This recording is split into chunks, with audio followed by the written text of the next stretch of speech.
Pai, nós queremos, Senhor, invocar o Teu nome nesse lugar. Queremos, Senhor, engrandecer, queremos reconhecer, Pai, a bondade do Senhor. Queremos reconhecer, Deus, a nossa total dependência do Senhor. Sabemos, Pai, que sem Ti nada podemos fazer. Sabemos, Pai, que tudo aquilo, Deus, que o Senhor tem para fazer, Pai, só depende, Deus, de nós estarmos, Pai, prontos para receber, porque o Senhor tem muito, Deus, para nos dar, o Senhor tem muito, Pai, para nos falar, para ministrar ao nosso coração, e nós queremos Te pedir, Pai, que o nosso coração seja agora, Deus, como um terreno fértil. Nós abrimos o nosso coração, nós permitimos, Deus, que o Teu Espírito tenha livre acesso, Senhor, à nossa mente, ao nosso coração, Pai, tudo aquilo, Deus, que vem para roubar, que vem para impedir, que vem para atrapalhar, Senhor, a vontade do Senhor, que vem para atrapalhar, Deus, aquilo que o Senhor tem para fazer aqui, nesse lugar, que seja cancelado agora. Nós repreendemos, Pai, nós não aceitamos, Deus, nenhuma ação maligna nesse lugar. Te pedimos, Pai, um renovo, renova, Senhor, a nossa força, renova, Senhor, o nosso ânimo e sopra para longe daqui aquilo que não pertence ao Senhor, em nome de Jesus, Pai. Nós Te agradecemos, nós entregamos esse tempo ao Senhor, Deus, em nome de Jesus. Amém, queridos? Glória a Deus. Vamos abrir aí então, para a gente começar.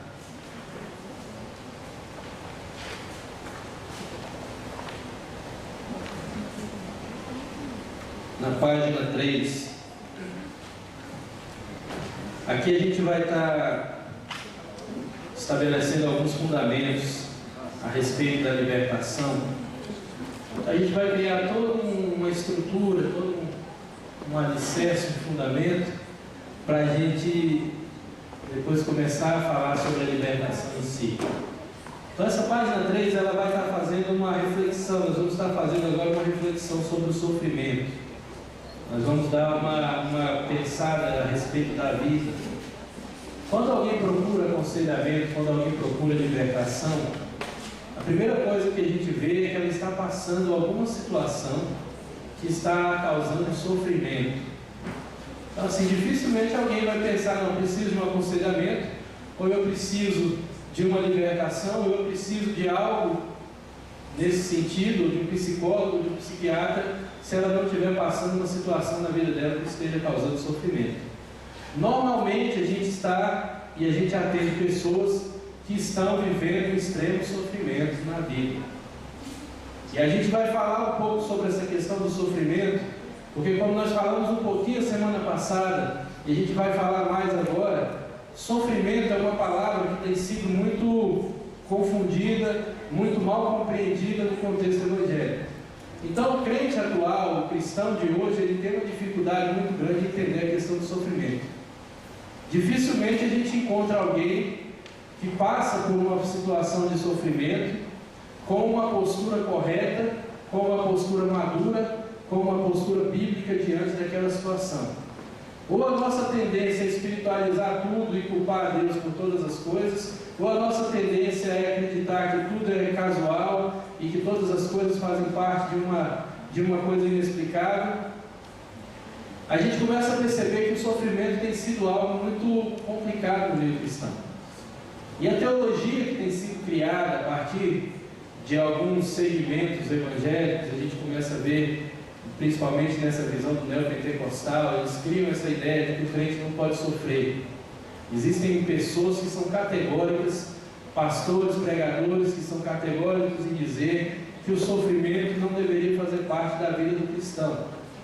Que quando o cristão está sofrendo, não sei se você já foi vítima dessa realidade, mas quando você está passando uma luta, uma dificuldade, as pessoas começam de alguma forma a te acusar ou de você estar em pecado, ou de você estar fora da bênção, ou de alguma coisa que você está fazendo realmente está causando isso aí na sua vida.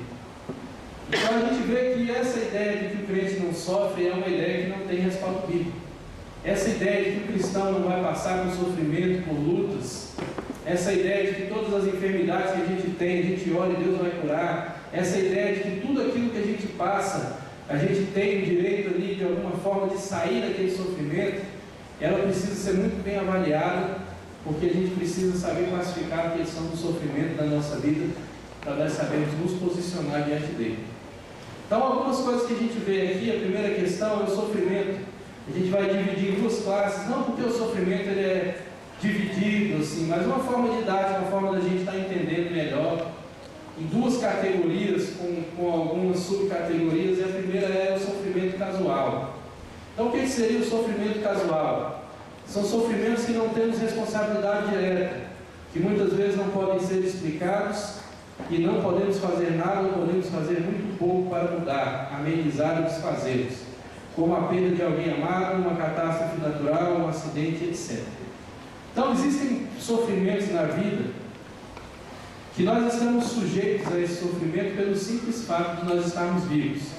Tem esse 1.1 aqui, chamado sofrimento contingente. O significado dessa palavra é isso que está aqui na frente: possível, mas incerto. Então é aquele sofrimento que todos nós estamos sujeitos pelo simples fato de estarmos vivos.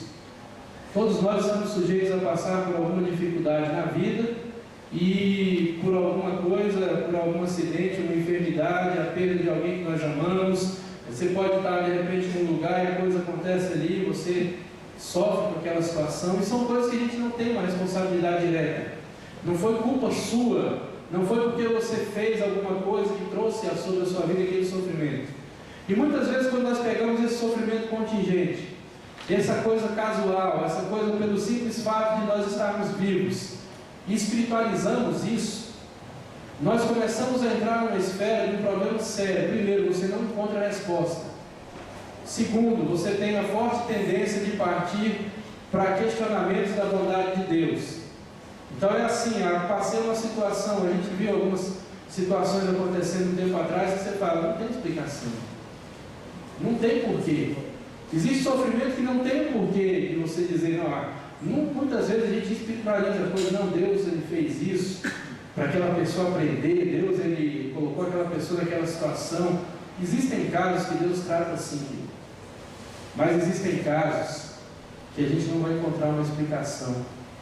Existem casos que a gente não vai encontrar um porquê. Existem casos que a nossa teologia não vai conseguir enquadrar, e você dizer, não, pessoas que passam por isso, elas têm que estar vivendo isso, isso e isso. E aí você vê que pessoas vão passar por situações que não vão estar em pecado, que não vão estar vivendo uma vida que desagrada a Deus, muitas vezes vivendo uma vida realmente nos pés do Senhor ali, servindo, e algumas coisas acontecem. E aí a gente vai entender essas coisas a partir da onde? A partir do Éden. A partir do dia que o homem deixou de ser santo, de viver aquela vida no Éden, a vida da inocência, porque ainda não era santidade, era inocência. A partir do momento, depois daquilo que ele peca, quando o homem sai do Éden, Deus diz assim, olha, a partir de agora a terra vai produzir carnes e abrolhos. Então é uma figura dizendo assim, a partir de agora a coisa não vai ser mais tão simples. E aí entra toda aquela parte espiritual, o mundo começa a ser corrompido, a natureza começa a perder aquele equilíbrio natural, aquelas coisas vão mudando o propósito, e aí você vê que o simples fato do ser humano cair, viver numa terra do jeito que ela está, impõe a gente uma situação de que a gente pode sofrer alguma situação a qualquer momento, ninguém sabe, a gente ora para que isso não aconteça, mas a qualquer momento pode acontecer alguma coisa, e não vai ser porque a gente está em pecado, está errado, está fazendo alguma coisa, mas são sofrimentos que a gente está sujeito pelo simples fato de a gente viver nessa terra hoje. Então a gente pensa, a terra não tem justiça mais, a justiça exata, a justiça certa. Não existe mais aquela coisa 100% de você dizer, tudo que eu fizer certo vai me resultar em coisas boas. Existem coisas que você semeia e você vai colher, mas existem coisas que você vai semear e muitas vezes acontecem outras coisas que seriam o contrário daquilo que você achou que deveria acontecer. E a gente percebe que pelo fato de a gente estar aqui, e pelo fato das pessoas também serem pecadoras, e a única forma de 2 mais 2 dá 4 nessa situação, sempre seria se todos nós fôssemos 100% obedientes ao nosso Deus. Porque a gente vive numa sociedade e comunidade. Então, o que eu faço reflete sobre pessoas. O que as pessoas fazem reflete sobre a minha vida. Então fica difícil, porque nós somos desobedientes, nós somos pecadores. Então não tem como ter uma justiça certa, exata. E aí você começa a perceber que existe essa possibilidade de um sofrimento contingente, de a qualquer momento acontecer e você passar por uma situação, e isso é uma coisa que a gente está sujeito pelo simples fato de estar vivo. Eu coloquei nessa mesma categoria de ser casual. 1.2, sofrimento infligido, é o sofrimento forçado, é quando a pessoa é molestada, perseguida e odiada pelo mundo por causa da nossa fé em nosso Senhor Jesus Cristo. Esse aqui a gente tem encontrado muito pouca gente sofrendo por causa disso, vamos ser sinceros. A gente sofre por vários motivos, mas por ser perseguido pela fé, no Brasil, no lugar que a gente vive hoje, no país livre, onde ser crente está na moda, onde ser evangélico não é mais aquela coisa assustadora. Então a gente vê que poucas pessoas realmente estão sendo sujeitas a um sofrimento por conta da sua fé. Mas existem lugares no mundo que as pessoas estão sofrendo muito pelo simples fato de crerem em Jesus Cristo. Nós somos extremamente privilegiados, e o Cote fala algo muito sério, que a igreja hoje vive o pior tipo de perseguição que poderia viver. E um dia, alguns anos atrás, a galera mais antiga vai entender isso, a ideia que as pessoas tinham é que a igreja seria perseguida pelo comunismo, ou por algum tipo de coisa social ou política, e aí você começa a perceber que essas coisas passaram, o comunismo foi embora, não perseguiu ninguém, o Brasil foi mais aberto para a coisa. Mas o problema maior, o que aconteceu? A igreja começou a trilhar os mesmos passos da igreja católica, não literal, mas assim, você começa a ver as mesmas coisas acontecendo. E ele diz assim que a pior perseguição que a igreja vive hoje é a permissividade. Então a gente pensava, não, a gente vai apanhar por causa de Jesus. Um dia vai vir alguém com uma ideia, uma política, e vai perseguir a igreja, vai prender, vai matar, e vai acontecer. E de repente você percebe que a igreja hoje está vivendo justamente o contrário. As portas se escancararam, a igreja hoje vive um tempo de permissividade, porque aqui nesse contexto, quando você está vivendo um sofrimento impedido, um sofrimento imposto pela sociedade, pelo simples fato de você crer em Jesus Cristo, que não é um fato tão simples assim, é uma coisa muito profunda. Quando você vê isso, é porque a pessoa tem uma postura cristã que incomoda. Ninguém é perseguido por um cristianismo meia boca. Ninguém vai ser perseguido na sua vida porque eu aceitei Jesus e levantei a mão. A pessoa que é perseguida nesse contexto é perseguida por conta de um posicionamento que incomoda primeiro as trevas, depois os filhos das trevas. E aí a gente vê que o diabo entra na igreja e começa a distorcer o negócio. Ele começa a virar a coisa, começa, ao invés de vir perseguindo, e quanto mais a igreja era perseguida, mais ela se fortalecia em oração, em crescimento, em vida, em santidade. Aí ele vem e inverte a coisa, começa a entrar a permissividade, começa a entrar coisas que a igreja não deveria aceitar, mas aceita. E vai contaminando, e a igreja vai perdendo a sua força, vai perdendo a sua autoridade. E um dia eu estava vendo um pastor pregando e ele dizia assim: olha, o diabo muitas vezes ele não vai querer que você deixe de ser igreja. Satanás não vai querer que você saia da igreja. A única coisa que ele vai fazer é te desligar da tomada. E ele fez uma ilustração interessante. Ele disse: olha para esse som todo aí, tudo é som, mas se você desligar o som da tomada, para que serve? Não vai ter serventia nenhuma, não tem mais a energia que faz ele funcionar. E muitas vezes é isso que Satanás tem feito com o crente. Você vai para a igreja, você continua indo, você ouve a pregação, mas o diabo te desconectou de Deus.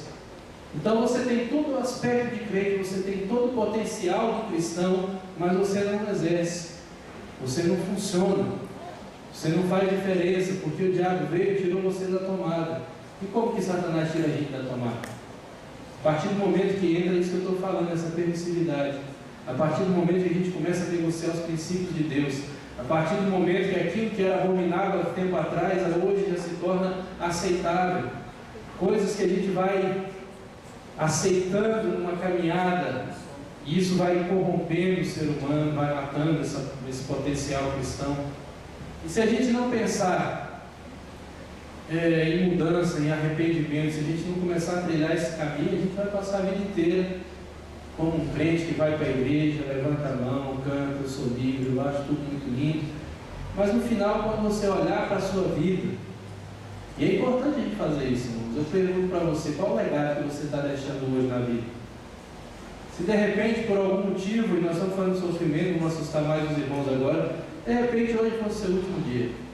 Eu estava vendo o pastor Cláudio Duarte pregando. Quantos já viram o Cláudio Duarte? Morre de rir com ele, o cara é bom. E ele falou uma coisa muito interessante, ele falou, viva como se fosse o seu último dia, porque um dia você vai acertar. Um dia vai ser seu último dia, viu? Então viva todos os dias como se fosse o último, porque um dia você acerta. E a gente não sabe, mas se a gente tivesse que prestar conta para Deus hoje, chegar diante do Senhor e falar, Deus, minha vida está aqui, qual o legado que você está deixando? Qual é o legado, qual é o rastro da sua vida, o que você tem deixado para a próxima geração? Então é importante a gente pensar nessas coisas, não importa a sua idade. Eu tenho 20 anos, não estou nem preocupado com o legado, tenho 30, não estou nem aí também. A gente tem que pensar em legado quando está quase com o pé na cova, com 95 anos, 100. E a gente vê que não é por aí. Se você não começar a construir um legado com 20, com 30, você não vai ter nada para mostrar também. E se você não semear com 30, com 40, você só vai ter derrota para contar. E a vida não é tão simples assim como a gente tem pensado. Aí a gente vê essa questão, né? João 15, 19, tem aí na apostila um texto que diz assim: se vós fosseis do mundo, o mundo o amaria. O mundo amaria o que é seu, o que era seu. Como todavia não sois do mundo, pelo contrário dele vos escolhi, por isso o mundo vos odeia. Então, queridos, quando a gente descobrir que a gente é odiado pelo mundo, é motivo de se alegrar. A igreja hoje vive um problema seríssimo, que é querer ficar bonito na foto. Querer sair bem com o mundo, ficar bonito, olha só, eu sou bem aceito pelos meus colegas de trabalho, eu sou bem aceito. Eu não estou dizendo que você tem que ser um chatão, e chega lá e cara feia para todo mundo e todo mundo corre de você, não. Estou dizendo que existem situações que o seu posicionamento vai causar sobre a sua vida esse ódio aqui, que a Bíblia está falando. Não tem como a gente viver uma vida cristã e agradar o mundo ao mesmo tempo. Não tem como se lançar na vida cristã em Deus de verdade e agradar todo mundo que chegar, encostar perto de você e contar aquela piadinha imoral e viver te convidando para fazer coisas que você sabe que não deve e tudo. Então a gente tem que pensar assim, que é um privilégio. Quando os apóstolos apanharam, porque eles estavam servindo, eles foram dignos de apanhar por causa de Jesus, eles ficaram alegres. Imagina os crentes hoje, os irmãos de hoje, Deus me perdoe, a gente tem falado tanto isso, tem sido duro. Minha esposa falou, vai devagar, você está batendo muito. Mas eu nem comecei, nem dialoguei ainda. Mas é porque a gente tem vivido e escutado os bastidores da igreja, isso deixa a gente assustado. A imaturidade da igreja está uma coisa terrível. É perigoso uma pessoa apanhar por ser perseguido por Jesus e ficar com raiva de Deus. Falar, Deus, como é que o Senhor permitiu eu passar por isso? O Senhor não me ama, o Senhor me abandonou na hora. Se fosse os crentes de hoje, aquele momento de Sadraque, Mesaque e Abednego, o crente ia entrar em crise. Como é que Deus me deixou cair na fornalha? Ele só ia perceber que não queimou depois de muita murmuração e choradeira, de repente ele olhar, alguma coisa aconteceu, eu estou aqui. Mas primeiro ele ia chorar, espernear e falar, não, Deus é injusto, Deus é mau, Deus não gosta de mim, Deus ama o irmão do lado, mas não me ama. Porque a gente está vivendo um tempo de muita imaturidade. As pessoas estão querendo coisas de Deus que Deus nunca prometeu. Eles estão pedindo coisas para Deus que Deus prometeu com uma condição. A gente fala da promessa e não fala da condição. A gente fala das coisas que Deus disse na palavra. Já cansei de ouvir pregadores falando, olha, são mais de 8.000 promessas. Mas cada um vem com uma condição. Se tem 8.000 promessas, deve ter 8.000 condições para você alcançar essas promessas. E a coisa não é bagunçada. Deus, Ele é um Pai perfeito, excelente. Então Ele não vai se espantar com a sua vida. Ele não vai ficar, agora eu vou ter que dar o presente do menino porque ele se jogou no chão e está esperneando aqui. Ele vai te dar um chinelado.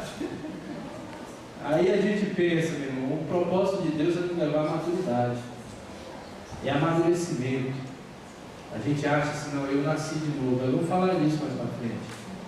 O novo nascimento é o primeiro passo, irmão. O nosso alvo é a estatura de varão perfeito. Entre nascer de novo e entrar na estatura e trilhar o caminho da estatura de varão perfeito é uma caminhada longa. E o que está envolvido nessa história de estatura de varão perfeito? É o seu processo de amadurecimento. O pastor estava dizendo uma coisa, deixa eu até o Cláudio Duarte na administração dele também. Existem duas coisas na vida. Uma é o envelhecimento, outra é a maturidade. O envelhecimento é obrigatório, a maturidade é opcional. Você pode ficar velho sem amadurecer. Você pode ter 100 anos e ter um coração de menino. E a gente tem visto muito isso. Pessoas com idade, pessoas vivendo a sua vida social normal, mas lá dentro são crianças. Crianças agredindo, dando birra, fazendo coisas que desagradam a Deus. Mas vamos avançar aqui, irmãos. Segunda classe que a gente colocou aqui seria o sofrimento provável. Esse aqui é o mais interessante. Por quê? Porque quando o sofrimento é casual, e normalmente a gente trabalha com esse sofrimento provável, vou explicar depois.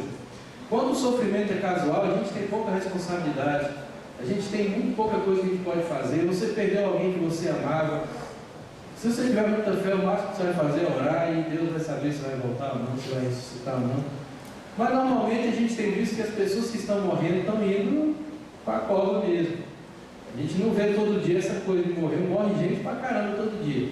E a gente não vê essa conversa que está ressuscitando todo mundo. Então tem gente muito boa que vai morrer e você vai falar, por que Deus? Nós conhecemos um pastor, andamos com ele um tempo, foi um dos caras mais sábios que eu andei, se não foi o mais sábio. Uma coisa assim, fora do comum. O cara com 49 anos pegou um câncer, em 6 meses o cara morreu. E ninguém entendeu nada. A gente naquela, não, isso aí, irmão, é só uma provação, Deus vai curar, Deus vai curar. E com 6 meses, irmão, 6, 8 meses mais ou menos, o câncer detonou, levou, e quando veio a gente estava lá enterrando. E aí você fica naquela, mas tanta gente ruim para morrer, o cara tinha tanta coisa para ensinar ainda, e você se arrepende de não ter sugado mais. E você fala, não, podia ter gastado mais tempo ouvindo, aprendendo. E a gente pega e não tem explicação essas coisas. Não é porque Deus abandonou, a gente não entende. A gente pensa assim que crente, não, quando o crente está na vontade de Deus, ele morre, igual um passarinho, deita e não acorda. E quando acorda, já está lá no céu correndo nas ruas de ouro. Então tem crente morrendo doente, sendo comido de câncer, você sabe lá por quê, tem crente passando luta pesada. Paulo fala assim, olha, deixei fulano, acho que é Epafrodito, não sei, deixei uma pessoa lá, não sei aonde, doente, estava doente. Paulo era um cara que orava e as pessoas eram curadas, mas ele deixou um amigo de ministério em determinada cidade, o cara estava doente. Depois Paulo fala assim, olha, traz a minha capa, traz algumas coisas e tal, eu quero ver Timóteo. Aí ele fala para Timóteo, toma um pouco de vinho, porque é bom para o seu estômago. Aí os irmãos acham que isso é motivo para encher a cara. E aí era uma coisa medicinal. Pelo amor de Deus. Eu acho que agora do vinho nunca vou ter úlcera, porque eu bebo uns 4 litros de vinho. Então o que acontece? Paulo vai falando, a gente vai vendo essa realidade da vida. Então o sofrimento casual, a gente pode fazer muito pouco para mudar. De repente você está em uma situação, sofre um acidente, meu irmão. Está todo mundo sujeito. Claro que a gente está falando de um acidente, uma coisa casual. Quando a pessoa está sofrendo um acidente atrás do outro, um assalto atrás do outro, uma coisa atrás do outro, a gente já vê que tem alguma coisa está errada. Aí o que acontece? A gente entra nesse contexto do sofrimento provável. O que é o sofrimento provável? São sofrimentos que nós ou nossos pais temos responsabilidade direta. São explicáveis, pois são consequências de uma vida de desobediência a Deus. Esses sofrimentos podem ser amenizados ou totalmente aniquilados quando saímos da posição de desobediência, lidando corretamente com todos os estragos causados por nossas escolhas erradas e nos posicionamos na obediência a Deus, semeando bênçãos para o nosso futuro e nossa descendência.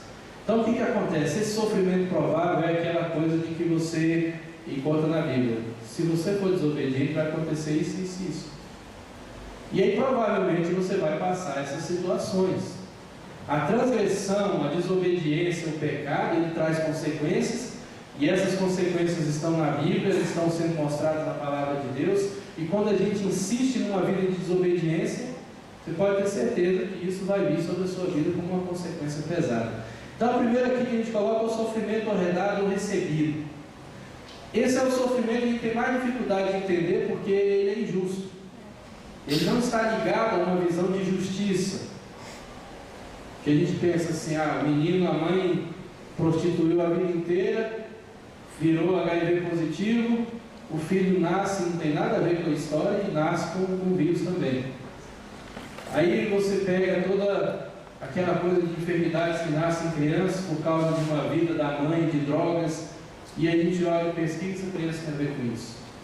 Então existe esse conceito bíblico, que isso é muito sério, a gente precisa saber e entender isso, e a gente vai estar falando mais aprofundado no momento certo ali, que é a questão da herança. Nós, pelo simples fato de termos vínculos de parentesco, de filiação com pessoas, nós estamos diretamente sujeitos às consequências dos pecados daquelas pessoas. Não vou entrar assim nos pormenores da coisa, que a gente vai falar disso depois. Mas esse sofrimento herdado ou recebido é aquele sofrimento que você já entra numa família e nasce na família, o negócio já está tudo de cabeça para baixo. Família disfuncional, seus pais já estão brigando antes de você pelo menos saber que vai nascer. E você já entra naquela situação, o pau está quebrando, você entra recebendo as consequências de tudo aquilo, do pecado dos pais, a consequência espiritual, a consequência emocional, consequência física. Você vai recebendo aquele legado, aquela situação, vai ter que viver naquela família, sofrendo aquilo que é imposto ali, muitas vezes sendo xingado, amaldiçoado, apanhando, passando fome, necessidade. Então é um sofrimento que você não tem como dizer assim, eu vou sair dele. Porque você já nasce já pegando o bonde andando, você já nasce ali dentro, o negócio já está indo, a família já está toda bagunçada, destruída, e nessa a gente vai recebendo um monte de coisa. Então esse é o primeiro que a gente vai encontrar no momento que nós estivermos trabalhando no aconselhamento de libertação de pessoas. Pessoas que vêm de um histórico de um sofrimento herdado, que eles receberam na sua casa, na sua família, por causa de uma disfunção familiar, e elas vêm cheias de marcas, cheias de feridas, cheias de coisas, cheias de conceitos errados, crenças irracionais, vem cheias de mentiras na sua mente, na sua alma, vem carregada. A pessoa que vem debaixo de uma situação dessa, ela vem com marcas profundas na alma. E aí diz, é o sofrimento que recebemos por causa das disfunções familiares que fomos obrigados a conviver desde o nosso nascimento. Pessoas que nascem num ambiente familiar destruído herdam uma série de problemas emocionais e espirituais que trarão sofrimento no decorrer da vida. Se não houver cura e restauração, esses problemas podem causar sofrimentos em todas as esferas da vida. Então o que acontece, querido? Quando a gente vai estudando essa coisa da família, quando você vai estudando o papel dos pais na vida de um filho, o que um pai pode fazer de bom e o que o pai pode causar de estrago, de coisas muito ruins na vida de um filho, você começa a perceber que pessoas hoje estão carregando muitas marcas da falta de sabedoria dos pais. Então pessoas que têm um potencial tremendo de conquistar, pessoas que têm um potencial tremendo em todas as áreas, ficam amarradas por conta de um histórico, por conta de palavras, por conta de demônios que foram liberados, de heranças que ela recebeu, e a pessoa não consegue romper. Se aí a gente entra aqui, se não houver realmente uma cura, uma restauração, uma mudança de mentalidade, aquela coisa de você começar a ver e entender a coisa da forma que a palavra de Deus ensina, a pessoa vai viver uma vida inteira se impondo problemas, injúrios e fatos durante a história dela inteira. E é o que a gente mais encontra. Então, quando você vai trabalhar o aconselhamento, primeiro você tem que fazer uma análise do histórico. Antes de você se escandalizar com o comportamento, antes de você se escandalizar com as escolhas, porque é isso que a gente vai falar agora, o sofrimento imposto, autoimposto. Aqui tem um texto aqui, Isaías 14, 21, que ele é um texto muito forte. E ele é difícil das pessoas entenderem isso dentro do contexto cristão hoje nos gospel. Que diz assim: preparai a matança para os filhos por causa da maldade de seus pais, para que não se levantem e possuam a terra e encham o mundo de cidades. Então assim, quem ia morrer aqui? Os filhos morreriam por causa da maldade dos pais. E a gente vai falar, você está pensando, mas o texto de Ezequiel 18 diz que a alma que pecar essa morrerá, e vai chegar lá. Relaxa, isso aqui é só para a gente entender que existem essas consequências. E aí o que acontece, querido? A partir da sua história, a partir do que você aprende, do que você viveu, se os seus pais te amaram ou não, se os seus pais cuidaram de você ou não, se os seus pais te abençoaram ou te amaldiçoaram, a partir dessas coisas, você vai criar o que a gente chama de sistema de crenças. Sistema de crenças, de uma forma resumida, é tudo aquilo que você acredita sobre você, sobre Deus, sobre a vida, sobre família, sobre casamento. É tudo aquilo que está enraizado em você de uma forma muito profunda. Então você vai perceber que uma pessoa que vem de um lar destruído, quando você fala de determinadas coisas para ela, ela vai ter uma visão distorcida. Uma pessoa, eu estava ouvindo uma mensagem do pote chamado de órfãos adoradores. E ele vai falando que o ateísmo está diretamente relacionado à questão da orfandade. Quando o cara perde a fé no pai, automaticamente ele perde a fé em Deus. Normalmente o ateísmo, uma das raízes do ateísmo é o momento que a pessoa perde a fé no próprio pai. Então quando o cara tem uma visão, tem um histórico de família de um pai muito ruim, dificilmente ele vai ter um relacionamento bom com Deus. Ainda que ele tenha um relacionamento com Deus, o relacionamento vai ser cheio de coisas cheio de restrição, cheio de medo, cheio de problemas que não deveriam existir. Então ele vai mostrando essa questão, porque quando a gente vem de um lar que foi destruído, a nossa visão de Deus é distorcida. Quando a gente vem de um lar que está destruído, a nossa visão de si mesmo, o que você pensa de você, o que você acredita sobre você, sobre a sua aparência, sobre a sua capacidade, sobre os seus potenciais, sobre os seus dons, ele está comprometido. Por isso que a gente vê pessoas com potencial tremendo debaixo de um manto de inferioridade, se achando o pior bicho do mundo, o pior inseto do mundo, porque um dia passou a vida inteira ouvindo o pai, a mãe xingando, falando que você não presta e tudo. Então você percebe que a partir disso a gente tem toda uma situação para a gente estar resolvendo. Aí entra o segundo ponto, sofrimento autoimposto. A partir do momento que a pessoa desenvolve o sistema de crença, ficou claro essa coisa do sistema de crença? Porque isso é uma base. O sistema de crença você não descobre com facilidade. Normalmente, para você encontrar o sistema de crença, você vai ter que ir cavar profundamente as suas raízes. Se a gente fizer perguntas aqui, provavelmente a maioria das pessoas darão respostas politicamente corretas, ainda que essas respostas não sejam o que realmente ela crê na vida.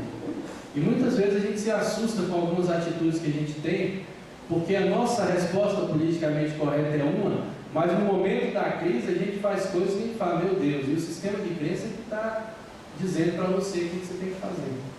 E aí o que acontece? Aqui, a partir desse momento, o sofrimento autoimposto é o sofrimento baseado nas nossas escolhas. É o sofrimento como resultado da nossa desobediência. Muitas pessoas estão sofrendo em suas vidas por causa das consequências de suas escolhas. Então é uma coisa interessante. Primeiro, você recebe uma herança, você cria um sistema de crença e começa a acreditar em coisas da vida. Sua vida está totalmente impregnada com a sua história. Por quê? Se você for perguntar para uma pessoa que vem de um lar destruído a respeito do casamento, ela tem um conceito. E normalmente o conceito dela é um conceito muito ruim. Normalmente mulheres que viram a mãe sofrer o tempo todo na mão de um marido ruim, elas crescem com aquela ideia, eu não vou casar, Deus me livre de casar e viver o que minha mãe passou. Por quê? Porque ela criou um sistema de crença distorcido. Aí o que acontece? Quando a gente cria sistema de crença distorcido, a gente passa a fazer escolhas a partir desse sistema de crenças. E aí que a gente começa a se arrebentar, porque uma coisa é você receber uma herança, Outra coisa é você ir lá e escolher fazer aquilo ali, e você escolher viver e se impor esse tipo de sofrimento. Então o sofrimento autoimposto, ele tem essa ideia porque você mesmo se impõe, a partir dos seus erros, a partir do seu pecado, da sua desobediência. É aquela coisa que Deus diz assim: olha, existem dois caminhos para você andar. Anda, pois, pelo caminho da bênção, anda pelo caminho da vida. Só que aí você insiste em andar pelo caminho da maldição e o caminho de morte. E aí Provérbios diz assim: olha, há caminhos que para o homem parece bom. A gente olha e fala, mas isso aqui é uma maravilha. Só que no final é caminho de morte. Muitas vezes, quando a gente está apaixonado, e aquela paixão maligna deixa a pessoa toda assim, muitas vezes a pessoa acredita que é um caminho bom e às vezes não é. E a gente precisa conseguir discernir isso. Por isso que o texto está dizendo, Oséias 8:7, diz a parte A, né? Porque semeiam ventos e cegarão tormentas. Então é aquela coisa, a pessoa semeia coisas ruins, ela vai colher. E aqui tem um outro texto, que é um texto clássico, tremendo, Gálatas 6, versículos 7 e 8, que diz assim: não vos enganeis, de Deus não se zomba, pois aquilo que o homem semear, isso também se fará. Porque o que semeia para a sua própria carne, da carne colherá corrupção, mas o que semeia para o Espírito, do Espírito colherá vida eterna. Aqui está muito mais aprofundado, vai muito além de dízimo e oferta. Aqui está falando de sementes que nós plantamos na vida como um todo. E o texto começa dizendo o seguinte: olha, de Deus não se zomba. Você não acha que você vai fazer e vai ficar do jeito que está pensando. Deus estabeleceu leis, e quando essas leis são transgredidas, elas vão trazer consequências, e não adianta você achar que você é o filho preferido de Deus e Deus é aquele cara que vai passar a mão na sua cabeça. Existem pais que são assim: o filho vai preso, ele vai na delegacia, não fala nada, paga a fiança, abraça o filho e vai embora. Aí amanhã ele vai lá buscar o filho de novo, o cara faz a mesma coisa. E algumas pessoas gostariam que Deus fizesse isso. Deus, eu errei, eu pequei realmente, mas eu não quero saber da sua disciplina, não quero saber do seu sermão, não quero saber de nada. Vai lá, paga minha fiança, libera a minha vida aí. Por isso que a Bíblia fala: Deus, ele perdoa o pecado, mas não inocente o culpado. Matou, meu filho? É crente, é difícil ser crente e matar, mas vamos dizer que o cara mesmo fez isso aí, vai ser preso, filho. E pode orar à vontade, que você vai pagar pelo que você fez. Pode acontecer de amenizar a pena por conta de um arrependimento, aquela coisa, até a própria lei humana, ela tem essa coisa do bom comportamento para diminuir um pouco da pena da pessoa. Então, de repente, Deus age com misericórdia. E, na verdade, Deus sempre age com misericórdia. Deus nunca julga o ser humano, principalmente agora, nessa vida, com uma justiça exata. Se Deus fosse julgar a gente com uma justiça exata, não tinha ninguém aqui, todo mundo estava falido e fadado no inferno. Então, primeiro, antes da justiça de Deus chegar, a misericórdia vem primeiro. A graça está junto. Por isso que a Bíblia diz assim: Jesus andou entre nós. O verbo andou entre nós, cheio de graça e de verdade. Se Jesus tivesse só verdade, estava todo mundo enrolado. Porque a verdade diz assim: você pecou, e a lei diz que você tem que morrer. E é verdade, Jesus não questionou isso não. Só que a graça diz: você pecou, é verdade. A lei diz que você tem que morrer, é verdade. Mas eu morro no seu lugar e eu te perdoo. Eu te dou a condição de ser perdoado. Isso é graça, isso é misericórdia. Aí Jesus fez isso por nós, vamos falar disso depois também. Mas o que a gente precisa entender: o sistema de crença vai trazer na sua mente uma ideia. Eu vou escolher assim, assim, assim, porque eu acho que isso aqui é certo. E principalmente se a gente vem de uma história de família muito destruída, a gente vai estar impregnado de conceito errado. E no momento que a gente estiver diante dos momentos cruciais da vida de decisão, a gente vai decidir errado. A gente vai escolher mal. E aí a gente vê pessoas que vieram de uma situação muito ruim de família, escolhem mal o seu casamento, escolhem mal o que vão fazer na sua profissão, escolhem mal de uma forma geral o que vão fazer na própria vida. E aí eles entram nesse contexto do sofrimento autoimposto. A pessoa começa a se impor fardos. E aqui você encontra muita gente que vai buscar ajuda, libertação, aconselhamento, e elas estão dentro dessa situação. São pessoas que estão sendo açoitadas pela vida, apedrejadas pela vida por causa do seu pecado, da sua desobediência, por causa dos pactos que fez, por causa de toda aquela coisa errada que ela semeou a vida inteira. Aí ela está sendo ali punida pela vida. Não é porque Deus é ruim, que Deus está punindo aquela pessoa. A pessoa está recebendo a consequência daquilo que semeou. O texto é bem claro que semeia no Espírito colherá a vida eterna, mas o que semeia na carne, esse vai colher corrupção. Então você vê que muitas pessoas, por isso que eu falei, antes de você se escandalizar com as escolhas das pessoas, com o estilo de vida pecaminoso, conheça a história. Se você conhecer a história, você tiver um entendimento disso que a gente vai aprender aqui, você pode tirar aquela pessoa daquela situação. Muitas vezes uma pessoa vem debaixo de um sofrimento autoimposto pesado, debaixo de um fardo da vida maligno pesado, por conta das escolhas dela. Mas quando você ouve a história daquela pessoa, você começa a entender o que foi motivando aquela pessoa a fazer aquilo. Eu quero que você entenda assim: a história da gente não é um fator determinante. Você não deve usar a sua história como uma desculpa para dizer eu sou esse aqui por causa disso, porque senão a gente para no meio do caminho e a gente se arrepende. Nós precisamos conhecer a nossa história para descobrir o estrago que foi causado, para a gente poder trilhar o caminho de restauração, para a gente entender. A gente nunca deve parar naquela coisa: eu descobri que meu pai falhou. Se você parar nisso, meu irmão, você só andou metade do caminho e vai morrer na praia. Ele tem que ir além. Meu pai falhou, onde ele fala: quais são as sequelas dos erros do meu pai? Quais são as sequelas dos erros da minha mãe? Quais são as sequelas que eu tive no meu ambiente familiar disfuncional? Ah, então era assim, uma criança normal tinha que ter isso, e eu não tenho. Como é que faz para resolver isso aqui? Como é que faz para reverter isso? E Deus é tão bom, querido, que Deus deu essas ferramentas para a gente desfazer essas coisas. Por isso que o texto está dizendo aqui que o resultado, aqui em cima, no 2, que são sofrimentos que nós e nossos pais temos responsabilidade direta, são explicáveis, porque você vai encontrar um motivo. A pessoa está passando aquilo ali foi porque fez isso, isso e isso, e a consequência está vindo agora.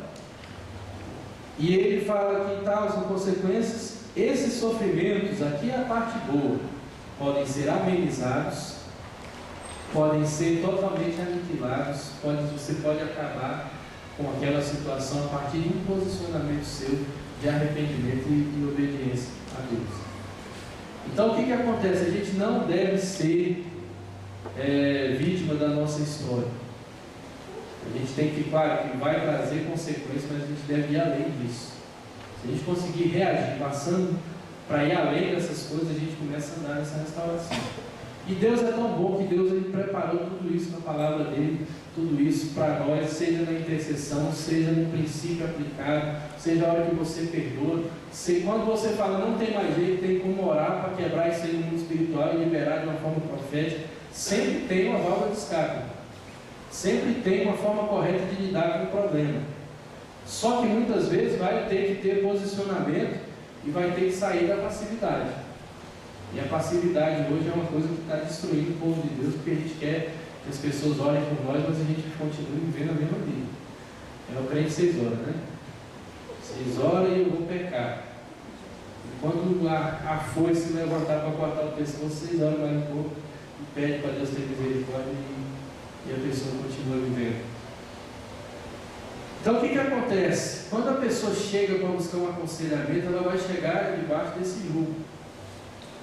Existem pessoas que realmente passaram por sofrimentos casuais, que têm trauma da coisa ali, e a gente tem que dar uma orada para ver se Deus faz uma coisa sobrenatural, de curar as memórias, as lembranças, de alguma forma. Mas a maioria das pessoas, elas estão vivendo o sofrimento autoimposto, por conta de um posicionamento de pecado, e aí você vai descobrir a história, o sistema de crença dela, vai identificar algumas crenças erradas, e a partir disso você vai perceber a influência dessas crenças nas escolhas, e a partir dessas escolhas, algumas a pessoa tem que renunciar, outras ela tem que se arrepender, outras ela vai ter que voltar atrás para consertar muita coisa, mas quando a pessoa começa a andar por esse caminho, ela começa a trilhar o caminho de restauração. E a parte boa, meu irmão, eu costumo dizer, graças a Deus pelo nosso Senhor Jesus Cristo, que nos dá a vitória. Quando a gente entra nesse caminho de restauração, a gente sai realmente restaurado. É difícil, meu irmão, dói pra caramba. Renúncia é bom demais, renúncia é a coisa mais dolorida que tem. Porque para renunciar a gente tem que gostar. Então eu gosto tanto, então solta, meu filho. Já viu aquele cara que está afundando agarrado nas bolas de ferro e morrendo afogado, mas não solta o negócio? Vamos trocar as bolas de ferro, o cara está segurando o ouro. Porque bola de ferro a gente solta fácil, não tem propósito nenhum. O cara está morrendo, a gente já viu vários filmes assim. Está lá a caverna tremendo toda e a mulher tentando pegar aquela diadema de ouro cheia de brilhante, o trem quebrando tudo e corre, de repente o negócio cai em cima dela. Por causa da ganância, ela não fugiu. E muitas vezes a gente está assim. Está afundando, a vida está afundando, mas a gente não solta o que está afundando a gente. E a gente se impõe um sofrimento pesado. Aí entra essa outra parte aqui do sofrimento escolhido. Aqui já é uma segunda classe do crente, né, irmão? A primeira classe do crente é aquele crente de verdade que escolhe sofrer para agradar a Deus. Que aí vai entrar justamente nessa questão, principalmente da renúncia. Esse é o sofrimento que escolhemos passar por amor e por obediência a Deus. É escolher renunciar, abrir mão, abandonar, negar a si mesmo e as nossas paixões. Aqui é forte, irmão. Hebreus 11 é forte. E diz assim: mulheres receberam pela ressurreição seus mortos. Alguns foram torturados, não aceitando o seu resgate, para obterem superior ressurreição. Outros, por sua vez, passaram pela prova de escárnios, açoites, sim, até de algemas e prisões. Foram apedrejados, provados, cerrados pelo meio, mortos a fio de espada. Andaram peregrinos, vestidos de pele, de ovelhas, de cabras, necessitados, afligidos, maltratados, homens dos quais o mundo não era digno, errantes pelos desertos, pelos montes, pelas covas, pelos antros da terra. Fala a verdade, se você tivesse escrito a Bíblia, você tirava esse versículo, tirava não? Se você pudesse dar uma opinião para Deus, fala: Deus, esse aqui não dá. Esse aqui vai queimar o filme. Se a gente falar, esse aqui não vai dar para pregar sobre isso. Nessa teologia da prosperidade, do crente que não sofre, esse texto aqui não cabe de jeito nenhum. Eu tenho que fazer uma nova versão da Bíblia para arrancar esse Hebreus. Porque se você pegar, vamos abrir Hebreus 11 aí, 31. Você vai ver que antes era a coisa mais linda do mundo. Eu peguei só essa parte para não estender muito, mas antes é assim, a gente só ia até aqui, quer ver? Capítulo 11. Pegar aqui, não vou pegar o 11 todo não, porque o 11 é muito grande, mas tremendo também. Mas a partir do 32, que diz assim: que direi, e que mais direi? Certamente não me faltará tempo necessário para refletir, para referir o que há a respeito de Gideão, de Baraque, de Sansão, de Jefté, de Davi, de Samuel e dos profetas, os quais por meio da fé subjugaram reinos, praticaram justiça, obtiveram promessas, fecharam a boca de leões. Olha que maravilha! Extinguiram a violência do fogo, escaparam ao fio da espada, da fraqueza tiraram força, fizeram-se poderosos em guerra, puseram em fuga exércitos de estrangeiros. Aí parava aqui. Se fosse a gente tivesse escrevendo a Bíblia, a gente parava aqui e falava que até aqui está bonito. Mas quando você entra no 35, ele começa. Porque aqui fechar a boca do leão, voltar para correr exército, a galera já estava falando em nível, sapateando. Você lê, só não precisa nem pregar esse texto, mas só ler. Os irmãos já estão indo assim ao delírio. Mas só que o texto continua. E vai continuando aqui a coisa, ele fala assim: olha, as mulheres receberam pela ressurreição seus mortos. Alguns, aí começa a complicar a coisa. Alguns foram torturados, não aceitando o seu resgate. Sabe o que isso é interessante? Esse texto está dizendo assim, que alguns poderiam até não ter passado por aquilo que eles estavam passando. Eles poderiam de alguma forma se livrar daquele sofrimento, ser resgatados. E eles falaram assim: eu não quero esse resgate, eu não quero que você me livre desse sofrimento, porque o texto continua dizendo para quê? Para obterem superior ressurreição. Aí a pergunta é: o que esses caras entenderam que a gente não entendeu até hoje? Que evangelho foi esse que foi pregado para eles, que provavelmente, se foi pregado para nós, a gente ainda não entendeu?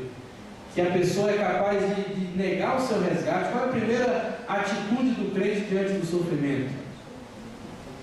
Senhor, pelo amor do Senhor mesmo, me livra desse cara. Você ainda pega o respaldo bíblico. Se Jesus orou por isso, quem sou eu para não orar? Se for possível, não, me livra. Não vou colocar o possível, me livra disso.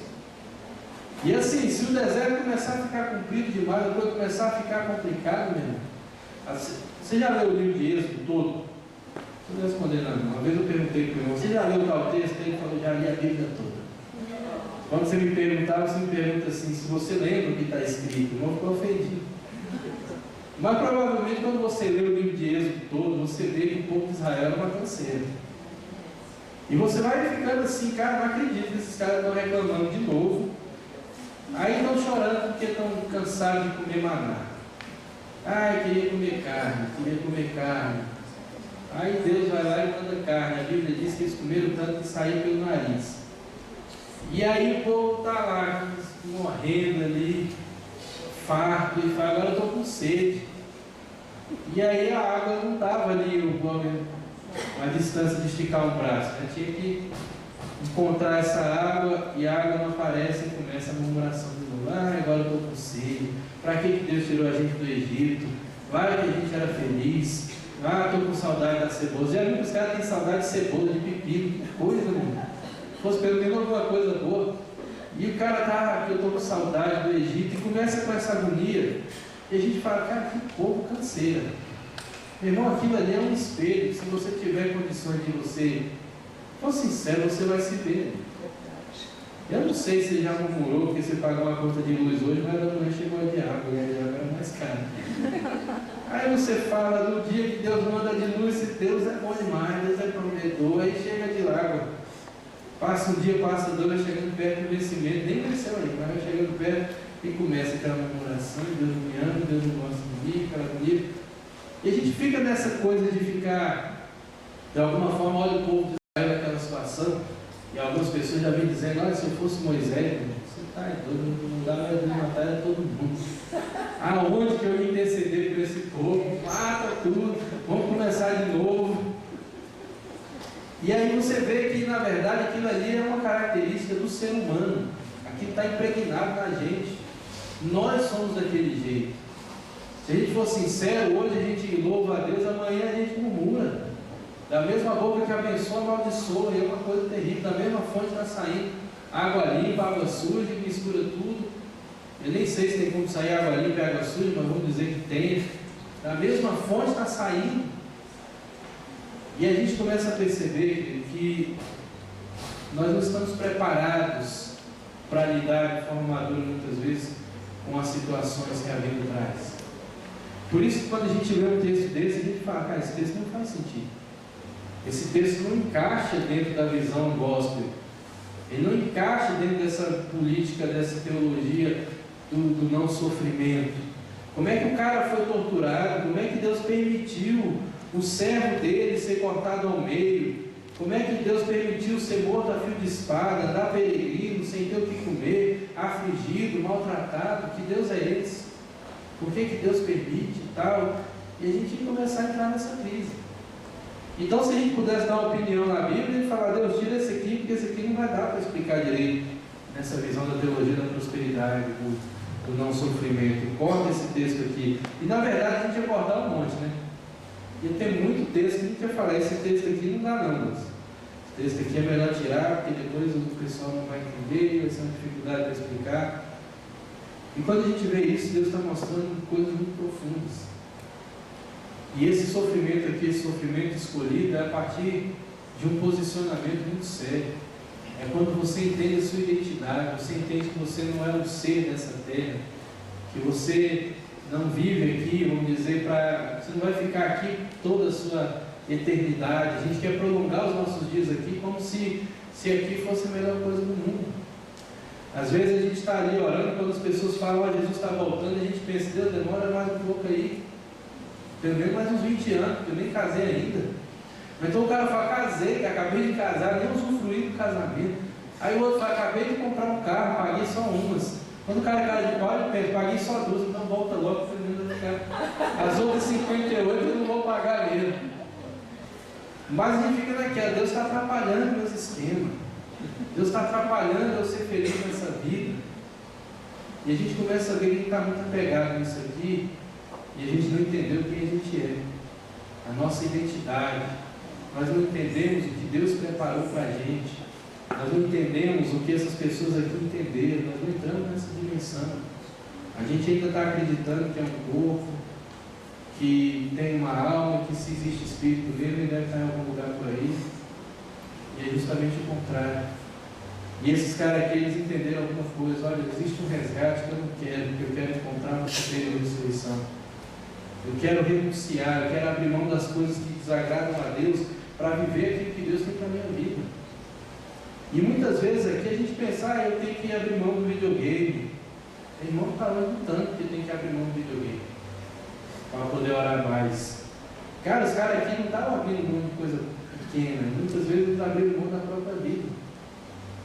Eles abriram mão, escolheram morrer, escolheram enfrentar um sistema inteiro, passar por todas as lutas ali que vinham como consequência da escolha deles, porque eles tinham uma convicção.